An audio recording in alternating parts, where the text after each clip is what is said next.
Assalamualaikum warahmatullahi wabarakatuh. Perkenalkan, nama saya Iwan Salahuddin, kelas kepelatihan 5A, mata kuliah PPC olahraga. NIM K1A2 18093. Di sini saya akan menjelaskan penanganan pertama cedera dini pada ankle. Cedera ankle atau pergelangan kaki sering dianggap sebagai cedera olahraga yang paling sering terjadi. Bahkan Anda tidak perlu menjadi seorang atlet profesional untuk beresiko mengalaminya. Tidak hanya itu, cedera ankle ini banyak dialami oleh anak muda dengan rentan usia 15 sampai 24 tahun. Sebagian besar terjadi karena kesalahan teknik saat melakukan aktivitas atletik. Setengah dari semua keseleo pergelangan kaki terjadi selama aktivitas atletik. Tingkat keparahan dari cedera pergelangan kaki juga cukup beragam. Mulai dari yang paling sering terjadi, yaitu keseleo atau terkilir, hingga patah tulang yang mengakibatkan ligamen dan tulang pada pergelangan kaki. Jenis cedera ankle. Cedera ankle pergelangan kaki tentu ditentukan oleh jenis jaringan, baik itu tulang, ligamen, ataupun tendon yang mengalami kerusakan. Pergelangan kaki adalah tempat tiga tulang bertemu, tibia dan fibula kaki bawah dengan tulang talus kaki. Tulang-tulang ini disatukan pada sendi pergelangan kaki oleh ligamen, yang merupakan pita elastis dari jaringan kiat yang menjaga tulang tetap pada tempatnya, serta menjaga gerakan pergelangan kaki dapat berjalan normal. Berbeda dengan ligamen, tendon bekerja dengan mengikat otot ke tulang. Patah menggambarkan patahan atau retakan di satu atau lebih tulang. Berbeda dengan patah, keseleo adalah istilah yang menggambarkan kerusakan ligamen ketika melakukan regangan di luar jangkauan gerak normal.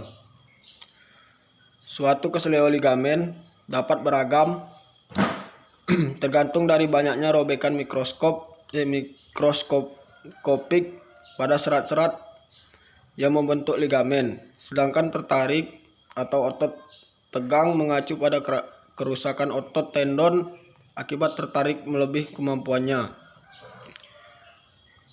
Otot dan tendon tertarik lebih sering terjadi pada kaki dan punggung bagian bawah, khusus pada area pergelangan kaki. Ada dua tendon yang sering tegang, yaitu tendon peroneal yang bertugas menstabilkan dan melindungi pergelangan kaki. Tendon ini dapat meradang akibat terlalu sering digunakan atau mengalami trauma. Robekan tendon akut biasanya terjadi akibat trauma atau gerakan kuat yang mendadak. Penyebab cedera ankle. Cedera pergelangan kaki terjadi ketika sendi pergelangan kaki terpelintir terlalu jauh dari posisi normalnya. Sebagian besar cedera pergelangan kaki selama kegiatan olahraga atau saat berjalan di permukaan yang tidak rata, yang memaksa kaki dan pergelangan kaki berada pada posisi yang tidak wajar. Posisi pergelangan kaki yang tidak alami saat mengenakan sepatu tinggi, posisi berjalan yang tidak stabil, serta sandal yang longgar juga merupakan faktor yang dapat menyebabkan cedera ankle. Selain memakai alas kaki yang tidak sesuai, cedera pergelangan kaki dapat terjadi sebagai akibat dari tersandung atau jatuh, mendarat dengan posisi canggung setelah lompat, berjalan atau berlari di permukaan yang tidak rata. Dampak kecelakaan seperti tabrakan mobil, gerakan memutar pergelangan kaki, menggerakkan pergelangan kaki melebihi kapasitasnya. Perawatan cedera ankle. Jika Anda mengalami cedera pergelangan kaki, Anda dapat melakukan pertolongan pertama untuk mengurangi keluhan rasa sakit dengan mengingat rise, rest, ice, compression. Rise, ice, compression, elevate. Yang pertama, rise atau istirahat, rest. Hal pertama yang harus Anda lakukan adalah segera hentikan beragam aktivitas yang sedang Anda lakukan, terutama kegiatan fisik yang membutuhkan gerak kaki. Yang kedua, ice. Cedera pergelangan kaki juga dapat ditangani dengan es batu. Biasanya es batu digunakan untuk memperlambat atau mengurangi pembengkakan dan memberikan sensasi mati rasa yang akan meringankan rasa sakit. Kompres kaki dengan es setidaknya 48 jam setelah kecelakaan. Yang ketiga, compression atau perban. Bungkus pergelangan kaki dengan menggunakan perban yang elastis.